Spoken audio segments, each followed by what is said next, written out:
baseball lifestyle. It's my lifestyle. Save the digital world. Yeah. Not the real world. The metaverse. Yeah. Even though they Save the metaverse. The Digimon have been out here preparing for the metaverse for us. They've been paving the way for us to invade the world. Excellent job. Thank you for saving the metaverse, Even Digimon. though multiple times they have to save the actual world from the Digimon that have somehow come through. Somehow the metaverse. crashed through into a real world. So now that's like what's the movie where they're in a digital world and they come over into the real world? The Matrix? Nope. They just did a reboot of it. Classic movie. Tron. Oh my god, that shit slaps. It's Tron. It's when Great they come. movie. It's when they come Never from the seen it. digital world into the real world. Guess what? It's gonna be Digimon's me. been stealing from all these other resources this entire time. What's going on? Welcome to today's episode of The Grounds Crew. I am Bill Rom. This is... Josh Gerson. So, nothing happening in baseball whatsoever. No progress, no movement, no anything. Well, there was one thing. I don't understand how that's even possible. Verlander signed with the Astros. They kind of just let that happen. So my question is like, was that it had to have been a situation that before everything was shut down, that offer was already on the table? I think it and was he like accepted on it. December 1. And Yeah. then they were just like, fuck it. Like, just let it happen. Yeah. The league office is closed, so they like stopped talking about things. Yep. Something I did find out yesterday, which I think is wild. Okay. The MLB Instagram account Mm-hmm. grows by over 2,000 new followers every single day over their last 30 days. Oh, yes. We were talking about the... But they haven't Organic posted growth. since like December 5th. So they're still gaining thousands of people every day, and they haven't posted anything new. Dead silent, quiet, can't talk about anything, can't do anything, lockout. Yep. But growing. And then it made me then look at things and look at everything else. Mike Trout, last 30 days is only up 1,000 followers. So you're the dude. He's got 1.9 million followers, but he's getting 1,000 a week, right? Mm-hmm. Fernando Tatis, how many do we think he gains a week? Not sure. I don't know how much he's posting. 4,000 a week. Okay. 4,000 a month. Same thing with going back. I said Trout was 1,000 a week. It was 1,000 a month. So roughly 100 plus a day. Yeah. Those who don't know baseball lifestyle, about 8,000 a month. Overtime, like 174,000 a month. Wild. They Insane. post like 13 to 16 times a day. Yes, we were discussing it. What was House of Highlights? Josh said it was something crazy. Oh, maybe House of Highlights was 175. House of Highlights was higher than them. That's what it was. Okay. So House of Highlights is 175,000 a month, and overtime was like 85. I had them flipped, Gotcha. which is still crazy. Insane. Absolutely. It's still like everybody's out here. Like I'd love to gain 100,000 followers ever, and they're doing that per month. That means that they're generating $1 million a year plus. Like that's some power. Mm-hmm.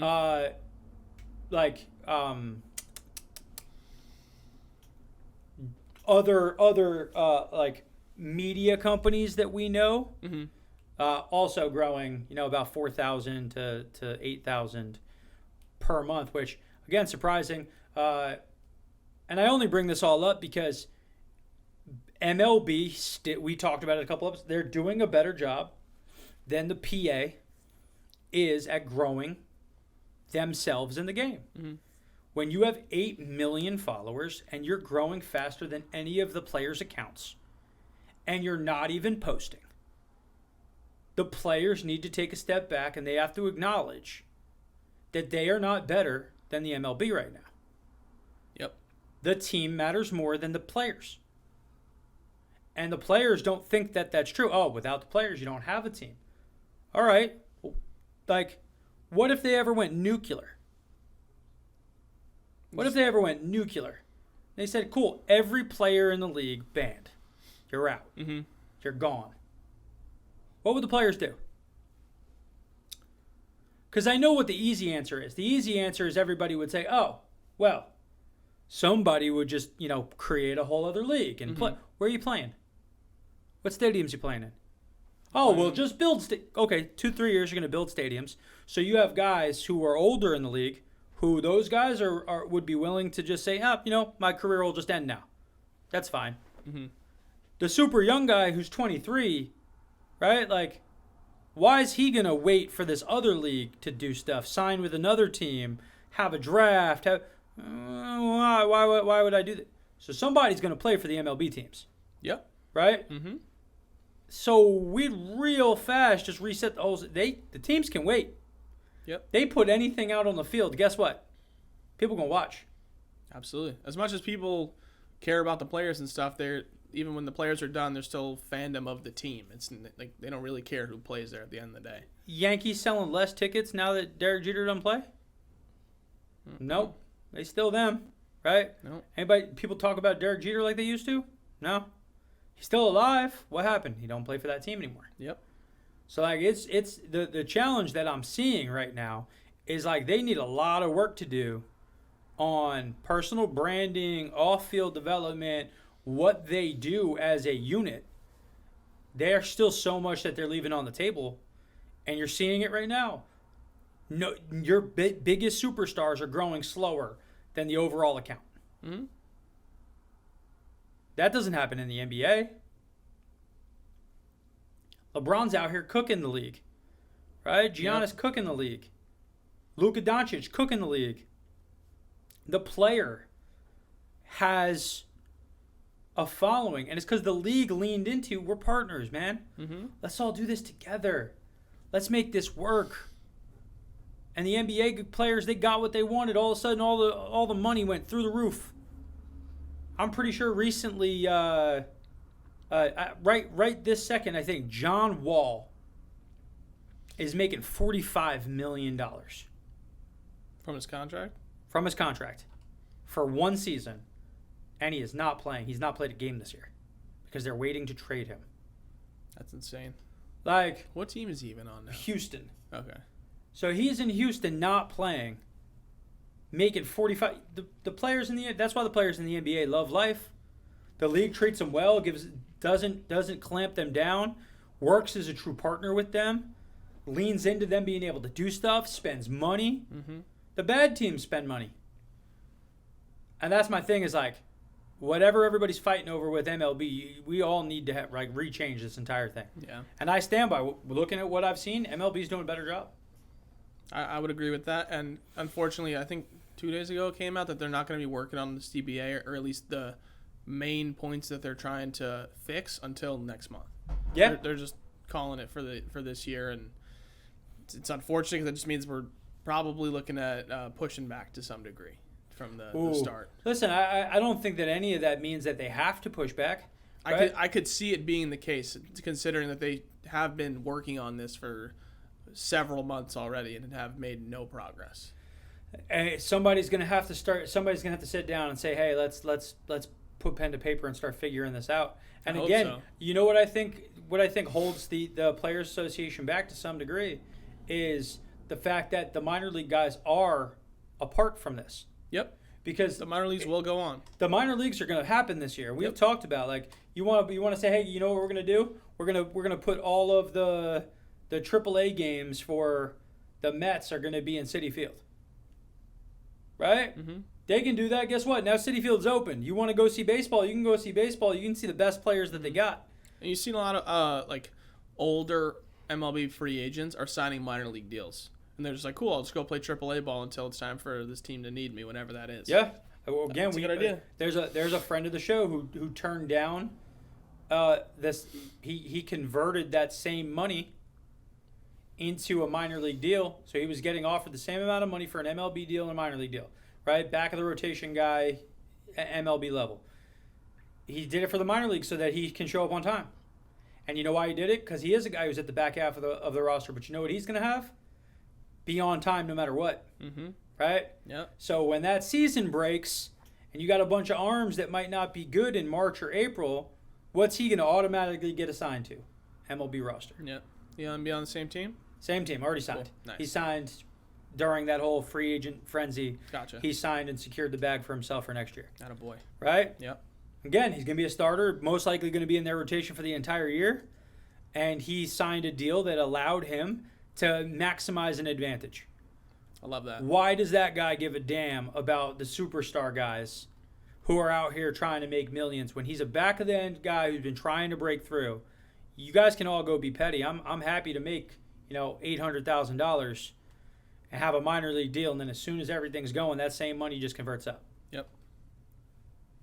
I secured the bag, and I potentially have set myself up to stay in the league for another 5 years. Yeah. It's a very real possibility. And it's about opportunities, and that's my thing. We've talked about how many guys in the minors probably should already be up. A lot. Keep sleeping. Yeah. Keep sleeping. Guess what? You know what the GM is going to be able to do if the lockout goes into the early part of the year? I'm going to go watch a lot more of my young guys play. Oh, shoot, this guy's better than I thought. I'm not going to sign this veteran that I was going to sign. Kick rocks. Mm-hmm. So it's really, really, really, really interesting. We've been talking about it a lot. I think the players deserve so much more power. Mm-hmm. But I also think at the same time, they're fighting some wars that don't benefit them. Yeah. And they're dying on a hill that used to matter. And now the war has moved, and they're still stuck on the same old hill. Yep. And it's really inhibiting progress. And it's like, guys, move with the new fight. We got NFT money coming in. We got gambling money coming in. The pool is bigger. Mm-hmm. You guys can make your own stuff. You can have e-commerce brands. Everybody can do all these things and maximize themselves and their personal brands. Just not doing it. Pat McAfee should be the goal. Yeah. If Pat McAfee can do it and get paid $30 million a year, every MLB guy should have that same hope. Because he was a dude who was a punter. You want to talk about back end of a roster? You could be the starting punter, but there's 30 guys on the team more important than you, quote unquote, to the team on a regular basis. If that's the case, how did that guy build himself in the hundreds of thousands of followers and use that to balloon himself to he's going to have a better overall earnings career than starting quarterbacks in the NFL? Right? Mm-hmm. He's going to make more money than Sam Darnold. He was made fun of for the decision when he made it, too. Yes, sir. Yep. And now you have guys like Trevor May have already said, I want to do this when I'm done. Yes, sir. And Trevor May's been doing it. Yep. That's why Trevor May's going to have no problem, right? It's why I also look at a guy like Stroman and I say he's doing it wrong. Stroman is still using the fact that he's playing ability is the biggest selling point of him. Mm-hmm. None of his personality off the field stuff is what people follow. Right. And their challenge is what happens when you stop playing. Do those followers disappear? Does that brand it because you don't have a brand? Right? I know you're selling clothes, HDMH and all that stuff. I know you're doing all of it, but so much of that relies on you playing the game because you don't generate content off the field. Mm-hmm. You don't have personality off the field. So Trevor May and might not like his personality off the field. Yeah. He's rubbed a lot of people the wrong way. He could be abrasive. Yep. Listen, and you could be for who you're for, right? There's an old school concept. There's two of them, right? There's called Raving Fans, right? It's a book that was written a long while ago. The other one is like 1,000 Raving Fans, and the long tail of what you do. If I have 1,000 people who love me emphatically, and I put out $100 worth of good stuff every year, I make $100,000 a year, right? I put out $1,000 in stuff, right? And I have 1,000 Raving Fans willing to buy it. I make $1 million a year. So the question becomes, you don't really need that many people for you to be hyper successful in the things that you want to do in life. But you have to have something that people connect to. And that's where I look at a guy like Stroman and I say he's not doing enough stuff off the field. He's too combative off the field. And that's not where you build brand, right? Trevor May has his gaming, he does podcasts, he does all these different things. He's going to be able to carry himself to infinity and beyond, right? You see other guys who go on the Rose rotation, same thing. Those guys are building a personality and a brand off the field that will carry them, right? Our guy Tristan McKenzie, he streams, he comes on podcasts, he does live events, he talks to his people on a regular basis, he posts consistently. Yeah, right? Tristan's going to be able to end his career with 1 million followers on social media who are used to buying stuff from him. He won. And they like him for what he does off the field, not just on. Mm-hmm. And I think that's the difference of, how it should be done and what we're seeing. Yeah, it should be common practice. Like when call it 1995 when an NFL player got drafted. They're doing TV deals, they're in magazines, all that stuff, and it was like commonplace to be in all these things. Now, commonplace needs to be, I need to build a personal brand, I need to be streaming, I need to be making appearances and doing all this stuff on social media, because that's where people build now, and that's how you need to go about it. And is not even remotely common in the MLB. Like, there's so many guys, like Jacob deGrom, prime example, like, best pitcher in the game, doesn't have any social media. Nothing. And, like, perfect example of after his career, there's nothing for him. Yeah. He's gonna rely on the alumni association to get him appearance deals, right? Yep. And to make money that way, right? Griffey Jr. at least had the ability to somewhat to scale out what was happening, right? And he had all this stuff where it was like, okay, I have a brand, I can sell my name, image, likeness, I can do shirt deals, I can do all this other stuff, but he didn't do it enough. Because if he had leaned into full-time superstardom on a social media platform, he'd be massive. Yep. And the guy who I think is a great example as a pro guy, but not a pro guy, but just a celebrity, two people. And I'll give you different levels of them doing it. Number one, Will Smith.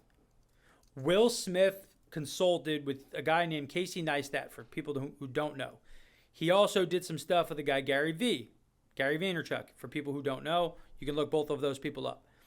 And they talked to him about him making his own content and having his own stuff. And he was like, you know what? Great. So what I'm going to do is I'm going to get a full-time videographer to follow me wherever I go in life, and my vacations and my things and my family and my stuff. I'm going to do it all. And now Will's one of the biggest YouTubers and TikTokers and everything in the world.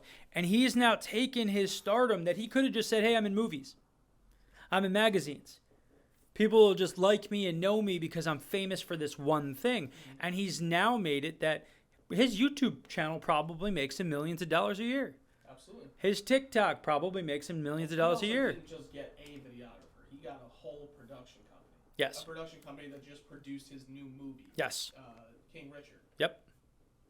But he started with this smaller thing, and then he built it out into a much bigger thing. Yep. Who's another person who did it, who's becoming a genius marketer? A-Rod? Nope. Come on, you love his movie. My boy, Is it your boy? Ryan Reynolds. Ryan Reynolds, right? Ryan Reynolds is one of the best production houses for marketing pieces in the world.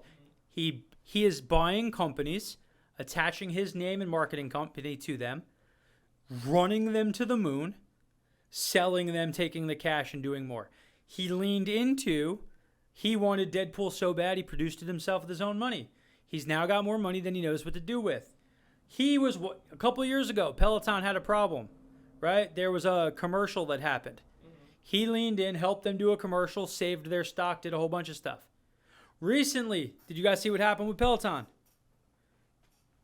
Y'all are young, so I'll let you guys know what happened. So Peloton allowed, do you guys know who Carrie Bradshaw is? Yep. The character. Mm-hmm. Sex and the City. So Sex and the City is back on HBO Max, right?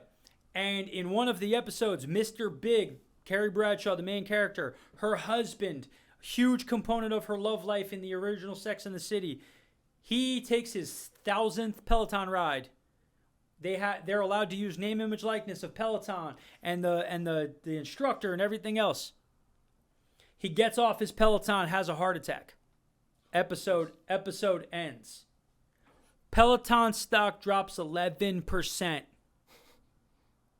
11%.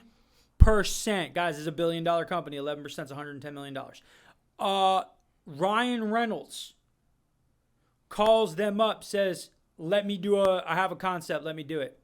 I need Mr. Big, I need the instructor, and I need to be able to use Peloton. They go, okay, cool. He does a commercial, Mr. Big sitting next to the instructor, want to do another one, and they're sipping wine, making it look all sexy, everything else. Mm-hmm. They zoom out, there's two different Pelotons that face each other, a fire, a Christmas tree, all this stuff. Ryan Reynolds speaking over it. Like, regular cardiovascular exercise prevents heart disease, everything else. He's alive. Peloton stock Stops dropping, goes back up. Ryan Reynolds saves the day. Probably made a few $1 million to be a G. And Peloton literally puts out a tweet. If we could get this done in less than 48 hours, you can get your next ride done. Mic drop, walk away. Excellent job. Ryan Reynolds. He is not just sitting on, I make movies, give me money. Yeah. He is leveraging that into, Ryan Reynolds is going to be a billionaire. A billionaire. You don't think he is yet? No. Billion's a lot of money. All right, hold on. Does he have assets in the bill? Like No. Up to Hell no. No? No. Billion is a lot of money. No, I know, but isn't his production company at least worth like $400 million, something like that? Cool, that's $400 million. What's the rest of his stuff worth? Halfway there. Well, but $400 million, that's 40% there. You ready for his net worth? Go for it. $150 million. Really? Let's pump the brakes on Those how. are also not always right. No, he's probably higher than that. Yeah. Again, you'd have to look at what's his stake in Mint, the mobile company. His Aviation gin. American Gin. What's his production company doing? But again, I say to you, and again, this is something that everybody forgets. When you hear that Stephen Cohen makes $1 billion a year, you don't realize how much money that guy is actually making and how rich he actually is. And the scale in which, when you hear that guys are worth $1 trillion, that's why you're not understanding how far and away they actually are, right? How little they actually need that much money. Because there's nothing in life that Ryan Reynolds is not capable of really doing, right? And he's only worth that much money. So again, yeah, my point to you is, I think he's going to end up being a billionaire. And he's going to be the first actor who is worth $1 billion as their primary job. And that's crazy. And he's leading. Why is everybody not doing this? It's easier said than done. Well, so I'm saying, like, why does Aviation American Gin work for him? He's in movies all the time. But now he can put it in his movies because he's producing them. Guys, you have no say in this. I'm getting this put in here. But it's worth $5 million. Great. I don't care. We're doing it because I want to. He's in all the commercials. What does it take him? He goes into his production house that's around the corner from his house. They film on his set that he made, and they get the commercial done. He has fun. He does his own thing. He's living the best life. Yeah. He's the GOAT right now. You know who I could see also really making big moves post-career? Or like, I guess he already kind of is, Tom Brady. Right, and Tom Brady did the TB12 stuff, and he's talking about what. I started watching his Man of the Arena yesterday. Okay, Very good. dope. Yeah. Again, he probably is paying for the production, and Yep. Brought to you by Under Armour. I'm sure he has something to do yep, with it. and that's the thing is everybody's got a media component, right? You guys are listening to a company that sells clothes that has a media company, right? Why? Why are guys at the MLB level not doing this? LeBron's doing it. Kevin Durant's doing it. I got a message from somebody who won't be named, and it was a photo of LeBron wearing a Penguins shirt, right? A Penguins jersey. Hockey jersey, right? And I'm like, cool. He's a fan of Disney on Ice. And why is he wearing it? Well, because he bought a stake in a company that owns that team. It benefits him to just wear it as streetwear fashion. Guess what? I bet you today there's a whole bunch of people buying Penguins jerseys just because LeBron wore it. And that's the power that these guys have. NBA guys leaning into it. LeBron, especially, leaning into it. Why are so many people not?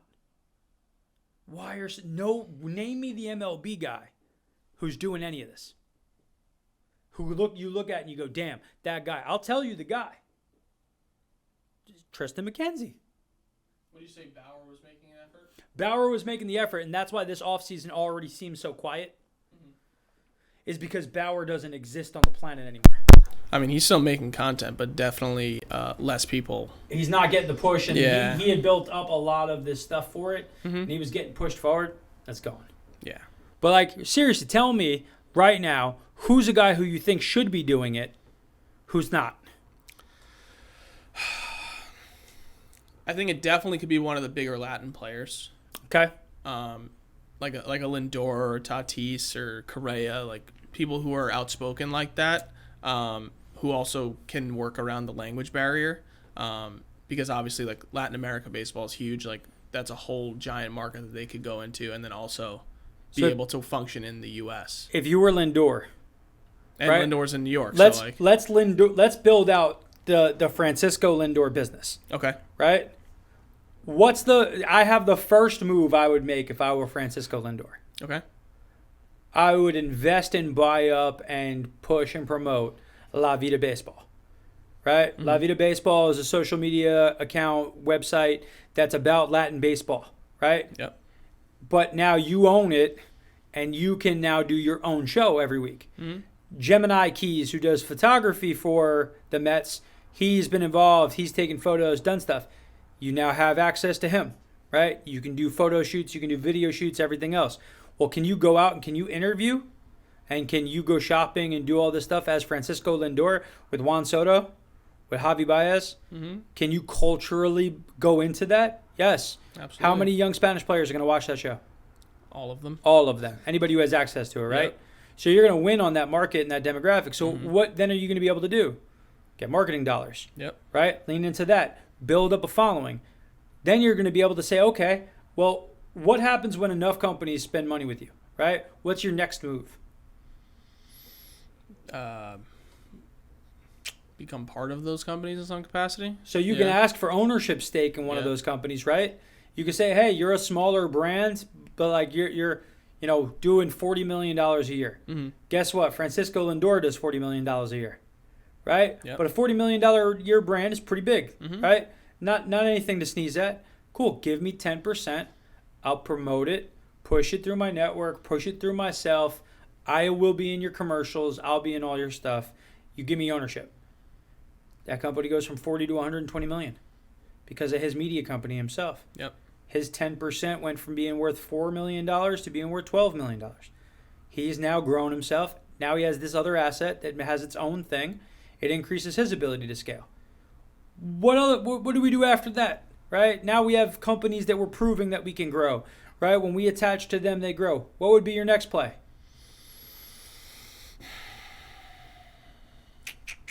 I'm not sure, to be honest with you. Start your own thing. Own Company. brand? Okay. All the way from the bottom to the top. Okay. Why not? Right? You can just saw put it into your funnel, yeah. You saw I already have distribution. I already have cash. Right. I have businesses that are providing me with opportunities. I have a place for myself to promote it. Yep. I have an increasing amount of different places for that content to go. Now I'm going to start my own products and I'm going to attach them to this thing for free and grow them, like Aviation American Gin, Yep. that we're not talking about on this show for free. Right? Yep. Or are we talking about it for free? No free ads. No free ads. But now Lindor can do that. So now Lindor is able to use the fact that he's promoting himself more on social. He's putting out more of this content into a direct line that, I'm making money. Then there's always the hidden truth behind everything. You got enough money and you got all these businesses. Cool. Buy a giant building, put them all in. Now they're all paying rent to who? To you. They're buying a building for you. You own real estate, right? You're able to buy a building and build companies inside of it. You can grow it to the point that you don't need to pay for it. You now have the asset that runs for the rest of your life. And now you're rich. That's what Ryan Reynolds is doing. All right? It's what Jeff Bezos did. I said to somebody on the phone yesterday, I was talking to somebody, in 2008, all of Toys R Us online sales were done through Amazon. Amazon did it for them. Then Amazon said, we're not going to do it anymore. We're going to sell our own toys directly from the merchandisers. Toys R Us doesn't exist anymore. They sold it for somebody else, got a sliver of the pie, till they were big enough and known enough for doing it that they could do something similar themselves and take over that thought leadership that they had built for someone else and do it themselves. They've now done it at scale across every industry. Yeah. I think Amazon, inside of their own self, they have like 275 to 400 companies that make different products that they sell on Amazon. That's just like Amazon brand. Yep. Yep. Stereos, Right. clothes, speed ladders, computer chips, anything. Amazon makes it all. They find out what's hot. They then lean into acquiring a small company that already has it. They then do it themselves and kick out the other people. So they're leveraging everybody else. That's all you got to do. Every athlete. And if nobody's doing it in baseball, you're going to get an outsized gain. There's a couple guys trying to do it in basketball. there's so few doing it in baseball the right way. Barely any. Barely We any. can literally name one person, 2 people max. Yeah. Who should be doing it? Again, Tatis, Lindor should be doing it. I think that honestly, in reality, Ohtani probably could too at some point. But Ohtani should be doing it too. he has a whole continent to himself, really. Like Yeah. he's on an entire other side of the planet. Would love his stuff. Yep. Right. Again, forget just him being a Japanese player. Right. There are people in Korea. There are people in China Yep. who can look at him and be like, "Hey, why not us?" Yep. Right. It's close. That's like us. That's like us looking at somebody in California and saying, "Hey, if they can do it, we can do it." Right. Because I think he's different than Ichiro. Like, sure, Ichiro's a legend, especially over in Asia. But, like, the things Ohtani can do physically have just created this, like, massive... Like, And let's be real, he's better looking for sure. than Ichiro was. Yep. Right? He's a good-looking dude. He looks like a K-pop star. Right? He's a good-looking dude. He's 6'4", 230. Mm-hmm. Like, he's not... He's a man. Right? Like, cool. That guy could own Japan... And he could then extend that to out an entire region of the world. Here's a perfect example. So you're talking about, like, he looks like a K-pop star. Kawhi Leonard was in that Drake video. Yep. Did you see that? Well, I Yep. think it was Way Too Sexy. Yep. Like, does Ohtani get into a BTS video? Yeah. Like, that just blows up everywhere. It'll Yeah. be on every... Like, when Mookie was in a Warzone commercial, like, that was everywhere. Yep. But how much you get? That's you just getting paid for it. Yep. But then you're going to pick up some of their followers. Right, exactly. Right? Now, if you pick up some of their followers, how do you keep that conversation going? Yep. And, like, that's marketing. That's brand development. That's the things that people aren't doing. And we bring this full circle back to this entire thing. Teams are still selling, like a Mets jersey still sold for Christmas. Yep. Right? It's still sold for Christmas. Doesn't mean that your favorite player made any money. But you know who's making money still then? Yep. Right? Because they can always make money off their own name. I can run my thing however I want. Mm-hmm. And, like, that's the difference. All of these owners have a thing that makes them money. This other thing, they just attach their brands to it. Right? You hear Mark Cuban all the time on Shark Tank. Him talk about the fact, I'm a perfect person for you because I already have the distribution channels for you. You're a sports-related product. Great. That fits into me. I can, take that to the moon tomorrow. He then can give them signage and things inside of every single basketball game. Yep. So he's already been doing the same thing, right? By allowing himself to grow all these other businesses by using this other thing that's entertainment-based. We look at it and go, oh, it's an NBA team. Mm-hmm. To him, it's his production company. Is their jersey sponsor one of his companies? Do you know? Don't know.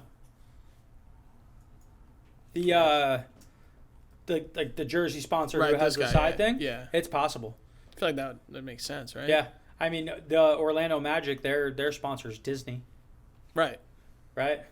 Again, that makes too much sense. Let's be in Orlando. Let's be Disney. The Magic, right? Like, Magic is Disney. Mm-hmm. Like, that's their whole thing. Yep. Right? They own that whole idea. So if that's the case, how do you do that with other things? And I would say that would make sense. And if you're an owner of a company, that would Mm-hmm. be a good idea. It doesn't look like. Oh yeah, it's Mark Cuban backed. Chime is their jersey sponsor. Perfect, go. right? Mark's out here playing chess, and everybody else playing checkers. Like, and that's the thing, right? So what's a team to him? That's why he doesn't care if he makes any money off of it, Mm-hmm. because it doesn't matter about making money off of it. He's able to lean into, I have all these other things that this enhances. Yep. Right? I can have my own booth. I can send somebody to it. I can bring anybody courtside.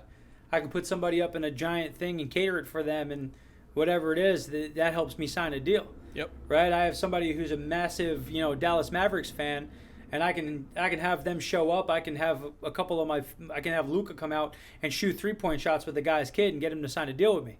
Right? Like, I have so many things I can leverage against that I don't need to make money from the main thing. Right? That's why a guy like, again, we'll use Ryan Reynolds as the case. Ryan doesn't need to make money off acting in the movie anymore. Acting in movies will never make him more money. Mm-hmm. Nobody's paying him enough money to do it. He can now just say, I want to own a piece of the pie. you got to give me some of it for me to do it. Because I am going to market to it, and I'm going to talk about me doing it, and you've seen what I do when I do it. Yep. Deadpool was a massive success using his agency. There was also, in Red Notice, the Netflix movie that he was just in with The Rock, there was one scene where he's drinking his aviation gin and The Rock's drinking his tequila. And people were making fun of it as a giant commercial, but it's smart. But like, everybody's now talking about it. It's being put out. Oh, I didn't realize that The Rock had his own tequila. Now I do because I've seen all these things. I didn't notice it in the movie. Is it any good? Let me try it. Guess what? It freaking works. It is good. So, again, I have it at the house, right? I don't have Aviation American Gin. I do not, yeah. But, Christmas is here. So if any of you out there want to send me some Aviation American Gin, I'd be happy to try it. Thanks, Ryan. I know you listen to the show. Canadians don't watch baseball. They don't. They listen to us, though. And that's a lie. I'm Toronto joking. Blue Jays. I'm joking. Stop. Hockey. Yeah. He loves hockey. I know. Huge hockey fan. Huge. Massive. Canadian as they come. Didn't he just get like an award for being like the most Canadian? Yeah, yes, I think he did. He got an award. Yes, he did. They made an entire song about him being Canadian. Yes, I did. He won see that. the Canadian Person of the Year award or something like that. Dennis is like, this can't actually be a thing. Dennis, it's actually a thing. He got a medal and everything. Mm-hmm. They made a song about him and like him and everything he does and how like Canada loves him. And like the Prime Minister thanked him for his service to Canada. Dennis loves this. He did it really nicely. Dennis loves this. He's like, this is incredible. He can't wait for the show to end so he can go and watch this YouTube Dennis video. wants to have citizenship in Canada. He just wants to have citizenship in Ryan Reynolds. If he could, if he could live inside of him, he would. If Ryan Reynolds came out with an NFT of just a smile of his face, would you try to buy it? Absolutely not. No? The only way I buy an NFT is if it's a New York Rangers one where I get season tickets for life, as we discussed on a previous episode. Again, Bill's ideas Reasonable. are fantastic. Thank you. Reasonable. I appreciate you. What if Ryan Reynolds said that you got a percentage of his, if you bought into it, you got a percentage of all his companies for the rest of life? I think it would depend on how much it costs at that point because it's return. $1 million, and you get 1% return lifetime, and you get to Ryan. You can pitch him ideas, you can talk to him, you can meet him. I don't have $1 million. I'd raise $1 million for that. I'd do it. Because if I think he's going to be a billionaire right now, $1 million is undersold. Mm-hmm. Right? 1% of $1 billion is $10 million. Right? I'm on my way. I'm out here cooking soup. I'm ready. That's a 10x on what I think the lifetime span of him is. Then how much could I sell it for? Get my money back, plus some. And if it's an NFT, you make money in perpetuity, right? He does. Or he does. Okay, yeah, true. He makes money every time it's traded. I only get money for it from the ownership of it, whatever's attached to it, and then when I get the sale. But because here's the thing, right? And this is the crazy thing about NFTs. I love this business of sports thing we're putting all together here today. It's a good one. So what happens, now we have deep fake, right? Yeah. And you can just use people's name, image, likeness in perpetuity. What if there are Ryan Reynolds commercials for the next 100 years of young Ryan, right? Mm-hmm. So if I buy an NFT of Ryan Reynolds, am I buying Ryan Reynolds Incorporated? So is that going to continue even after his death? Is it going to continue in perpetuity? Well, what happens if his industry, it becomes, a $1 trillion business, right? Because all of the things that are associated under that umbrella, and he sold the NFT to me for $1 million, and now it's worth by itself, $10 billion. Mm-hmm. What's that worth? So NFTs will always show that I am one of those people who owns that thing. I'm signing this agreement early in the deal, right? But what's he going to do with my $1 million for only 1% of things, right? He's going to invest it, do it, earn it, money, blah, blah, blah. Right. I sell it to somebody for $10 million. He gets 6% of that. So he gets $600,000 for me to resell it. He gets even more money to invest, right? Yep. And now he has more money cashed in on his thing. He's worth whatever. So NFTs and all that stuff and the attachment that you have to it could be something that you hand down like real estate to somebody. Mm-hmm. Hey, you're getting my NFTs when I die. Oh, I wonder if that's happened already. In a will well, or it's already something? happened with Bitcoin. Somebody I saw the other day, a guy's uncle passed away and left him everything. And on his computer, he had original Bitcoins that he mined himself. Oh, wow. Yeah, and he had something in the ballpark of like 150 coins. Wow. That's a lot of money. Yeah. Okay. So that's cool. And it was on an old laptop. So the entire like key to it, if he had thrown the laptop away, would have nothing. You guys also see what happened the other day? This was my favorite thing. Somebody sold an NFT, and they didn't put in enough zeros. What? They posted it for 0.75 Ethereum, and not 75 Ethereum. Oof. Yeah, it sold for $3,000 within seconds, Mm-hmm. and it was worth $300K. Oh. That's rough. Yeah, Ooh, Yeah. that's a dark. Which one was it? it was. I don't know. I'm not going to promote anybody. No free advertising. Thanks. Bars. But Buy yeah, aviation gin. by Aviation American Gin. But it was worth $300K. That's So unfortunate. he had a $297,000 loss that day. That hurts. Yeah, That hurts. yeah. Remember, zeros matter. Yeah. Zeros matter. Double check before you post stuff, guys. Double check every time. Yeah. Especially if you're going to sell something that you think is worth the moon. Seconds. Definitely. Going Yeah. in seconds. That's so By the time you unfortunate. he hit post, He was and like, oh realized- shit, delete. realized Wrong. it was wrong. It was already gone. Gone. Because there was probably an algorithm that Yep. existed in the world that automatically bought it. As soon as it was up, it bought it for that price immediately.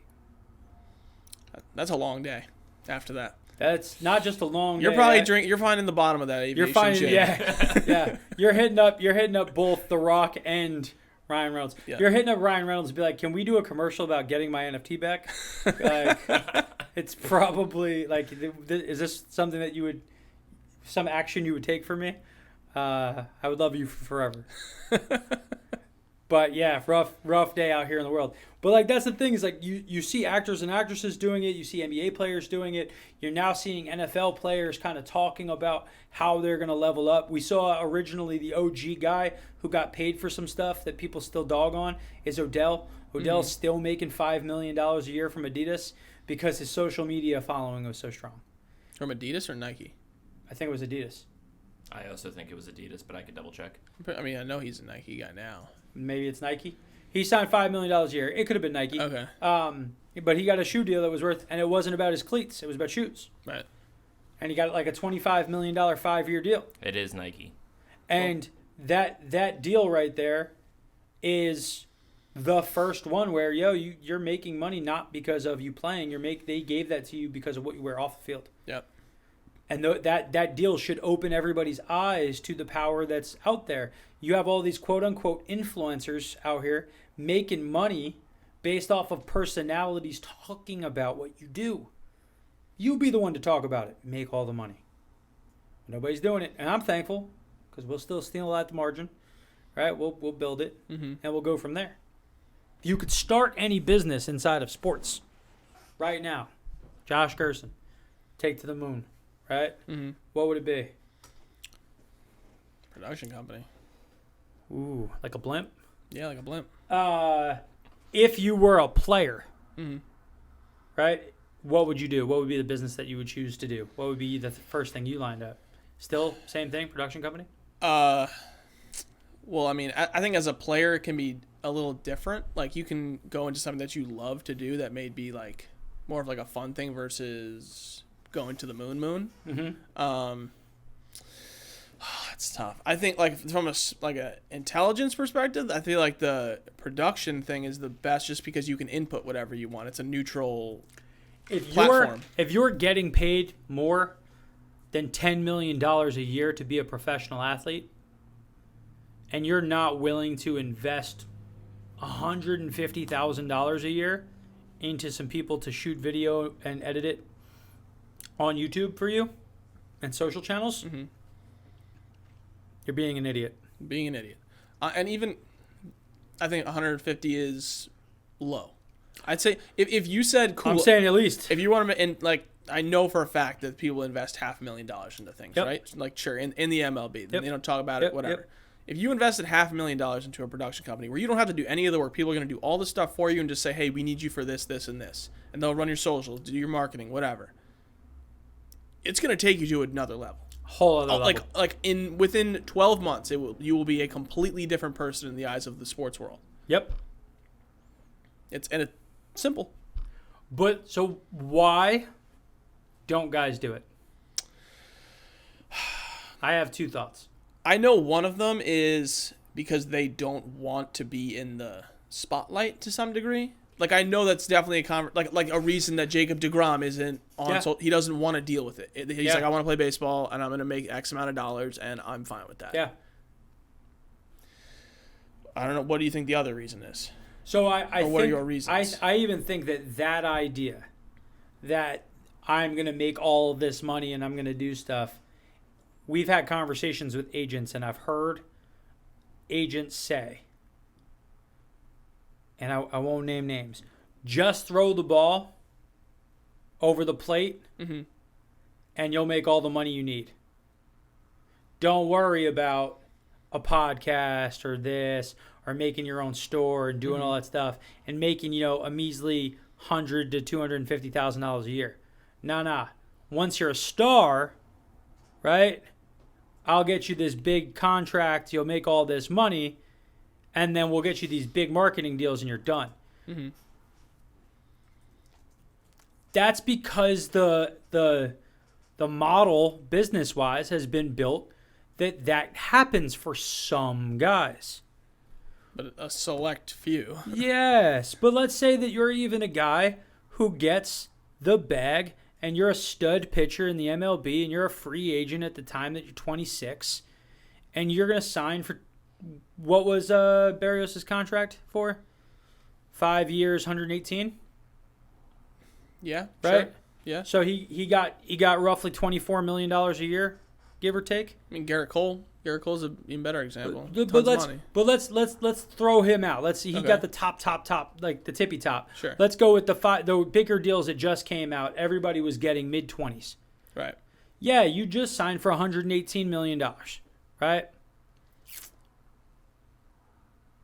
But that's going to end itself. Yeah, maybe you're going to get a couple of marketing deals and you're going to get some stuff. Somebody's going to pay you $500,000 to come and do, 2 days of work. And you're like, yeah, that was a great deal. Mm-hmm. But it's going to end. And my point to you is if any of these guys start leaning into, hey, my first year arbitration, I just made $6 million. Guys, hire a team to come and start recording everything you do. Everything. Your workouts, waking up in the morning, taking business meetings, doing stuff, behind the scenes of everything. You're going to have more followers and somebody's going to give you the 5-year, $25 million sneaker deal quick. People are going to pay for every inch of you. They're going to want you to wear their beanie, use their headphones, use their mic, take photos on their camera, talk about their sneakers, right? Swing their bat, use their glove, all of that stuff. Yep. Because you have a way of directly tying yourself to the money. Because you have a presence and we can see a click. But when you guys do a photo shoot or a video shoot, you might be successful, might not be. They know they just kind of got thrown money like that out there. Yep. But it's broken. You'll make more money. By the time you get to that big contract and you have even more money, lean in even more. Start spending $1 million a year on your production company if you're making 20. And the reality is you'll get done and you'll be making tens of millions of dollars a year forever. Yep. And yeah, you were a superstar at one point in time, but keep that energy always. And I think it's understanding too that when you're done playing, that if you have made all those proper steps, you now have a new career after you're done. And I think that's where people drop the ball, at least in baseball, is they don't look at it that way. Because your agent doesn't care. Yep. Like you look at LeBron. When LeBron decides he wants to stop playing basketball, he has a whole new life to go into of I'm a businessman. LeBron's his own agent. Yep. Like that's the message. If your agent only cares about you playing because for them that's the big rock. I sign you to a $200 million deal. I'm going to get 6% of that contract. That's what I'm here for. Yep. I'm here for the $12 million I'm making off of you. To have you sign your name.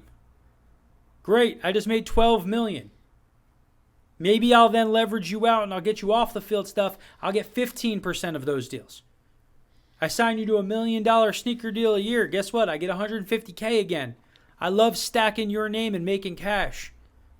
Oh, you're going to start your own brand and I'm not going to make a piece of any of that stuff? Nah, don't waste your time on that. Why would you do that? That's going to cost you money. Yep. I'm out here just making you money. Ask your agent when you're 40, where are you at though? When you're not playing anymore and you've been out of the league for 5 years and you ain't playing, you ain't doing anything. Yeah, where you at though? I want you to give me $1 million deal. Can't do it. Sorry, I got this young buck. Your time has passed. Just enjoy the money I made you when you were playing. Yeah, but that money's not gonna last me for the rest of my life. I want more. I want to, get into stuff. Oh well, sucks. Should have thought of that. But guys, so they have an idea that they want you to stay committed to just this thing, and you have to leverage the platform. And again, we go back to Pat McAfee. He quit. He came off a Pro Bowl season. He would have signed and gotten a bag. He would have made a whole bunch of money to kick a ball down the field. And he left it to dive into the brand because he had already done enough to build a basis for it. Mm-hmm. And then spent 3 years, only 3 years. You said he came off his Pro Bowl season and then retired? Yeah. That's when it was? Yeah. So then would you say that someone said to him or it occurred to him that as a punter, leaving when you're on top was the best decision? But he was saying that's the worst decision. Okay. Because everybody's like, you're the highest paid punter in the league. Well, so everyone else was saying that, but he recognized that now I have a platform, people know my name, I can convert on that. And he's like, I'm about to have my 4th surgery or whatever he was saying it was. Like, his body was already breaking down on him. Yeah. Like punting, I still got to train hard. My hip's coming out of the socket. I'm getting hit by guys. Like, there's things that are broken. I've been doing this a long time now. My physical body is destroyed. Mm-hmm. And how I'm doing this for, whatever it would have been, $4 million over another 2 years, and then potentially not being able to walk right for the rest of my life. Trevor, again, we buddy of mine played in the NFL, was kind of bouncing around back end of a roster. When he was, 26, I told him, dude, quit. I was like, what do you mean? Like, so why are you still playing? Because I can, it's the NFL. It's my dream. It's my this. What was your dream? My dream was to make it to the NFL. You made it.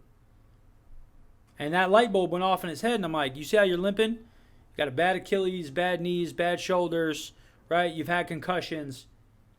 You know a whole bunch of guys who are our friends who are in the league and they're going to be there for a while longer, that they're going to be jacked up and they're going to hurt more than you. Mm-hmm. By you leaving now when you still could play, all the other things you do are going to be better. Coach, built a business, did all this other stuff. Now he's making more money. He's been able to be a coach, a mentor, get these sponsorship deals, get all this other stuff, build a brand, and he's just in his early 30s, and he doesn't have a terrible body. Mm-hmm. Wakes up at 5:30 a.m., gets his workouts in. He's like, I love life. I'm in the best shape I've ever been. Life's great. Our buddy Afani talks about how everything hurts. Always. Right? Yeah. He 2 years out. Right? He played an extra 3 years. Yeah, he made more money. Right? He made more money in that one window. Right? But he's not necessarily in a better spot today than Trev is. All right? Yeah. He has great stuff. He's agent. He's working with all these players on all these things. But body's hurt. Walks crooked. Everything, right? But so, like, what was your trade-off? What did you do? Mm-hmm. Pat looked at the situation very similarly to what I was saying to Trev at that same time. Dude, what are you doing it for?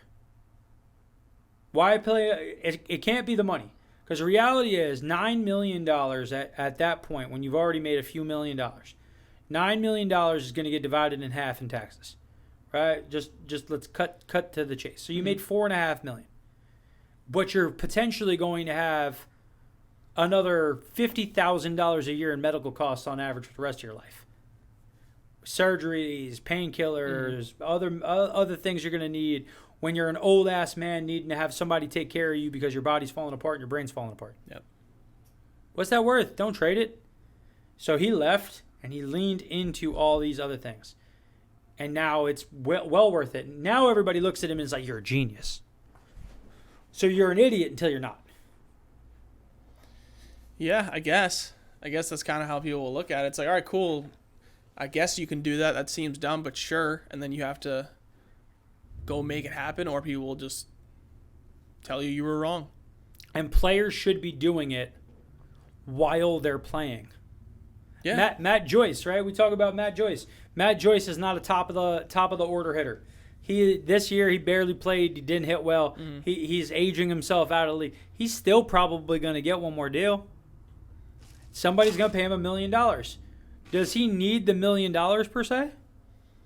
Doesn't hurt. Doesn't hurt. But Matt has multiple real estate deals and things that he's in. He owns like almost a dozen now F-45s. He's got all these other businesses that he's attaching, and he's using the fact that he's a professional athlete and has connections with professional athletes to level up all these other things he's doing. Right. He's got over 100,000 followers. He has never been a player that's that good, that he has that many followers. But he's got more followers than guys who are better players because he's invested the time, the energy, the money, the experience into it. And the reality is he's going to make more money in his career than a lot of guys who are superstars. Yep. Because his after career is going to be leveraged by that stuff. And if you don't do it at some point in time, you're missing the boat. And right now, looking at this whole situation, if every player in the league had done this already, you guys can wait out for forever. What did the NBA players do? Y'all remember? No. They had a lockout a whole bunch of years back. You know what they did? Wait. They played pickup games. And they signed a deal with like ESPN and all these people to do like 3-on-3 and 5-on-5 like loosely done games. Mm-hmm. And you got to see guys play on the same teams as each other that you never would have seen before. There were 2-on-2 games, and they were like streaming them on YouTube. That's how the 3-on-3 league that goes around exists in the way it does. Right. It's $1 million cash prize. You have former NBA players out here all playing for it. It's a legitimate league. Guys legitimately out here making good money to play in it. But they're making tons of money, and it's successful because it all started during the lockout, guys having this style of game. You telling me that you guys couldn't all set up that we're going to play like some pickup baseball? Right? That's a different conversation. The Sandlot League? Yeah. Right? Like, y'all want to do the Sandlot League? And what do? Every week we randomly pick captains and we randomly pick teams? So you don't know who's... A lot of guys live in Arizona already. You don't know who's doing what until the game pops off? Why are we not going to do that? We get to February 1 and there's not a CBA done? Y'all better have something like that. If you don't, you're leaving it on the field. Sign a deal. Get people to stream it. There's small brands like ours who would be down to do it because we can't afford to do it at the MLB level. Facts.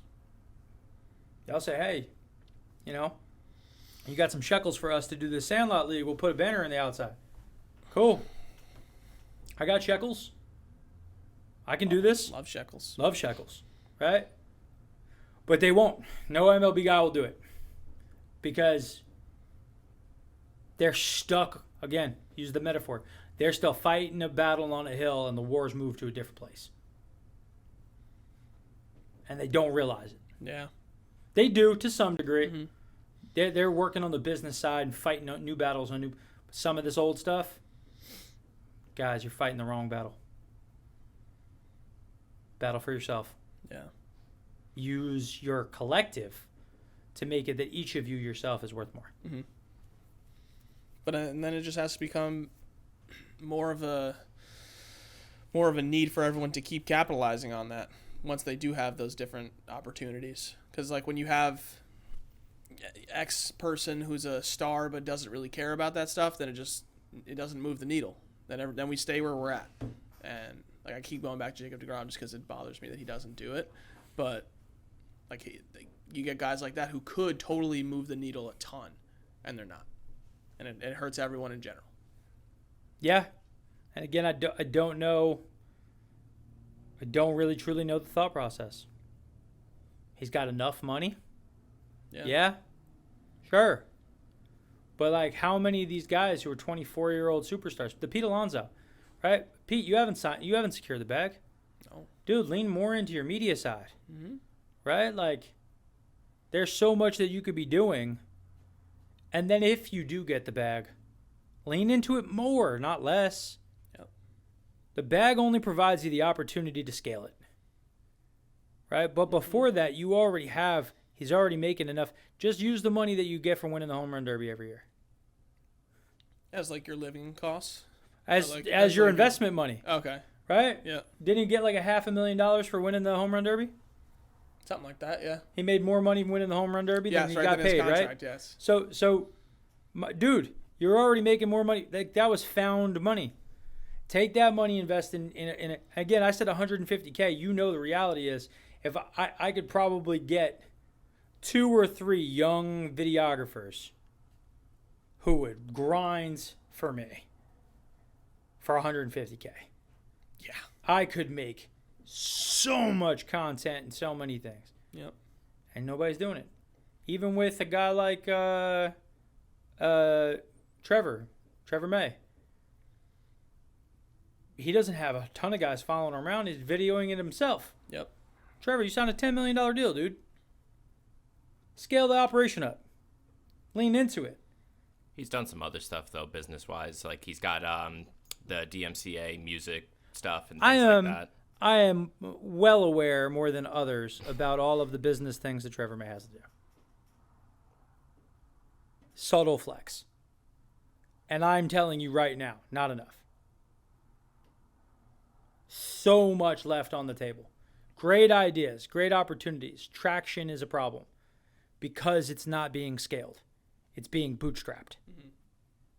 Why is it being bootstrapped to the degree it's being?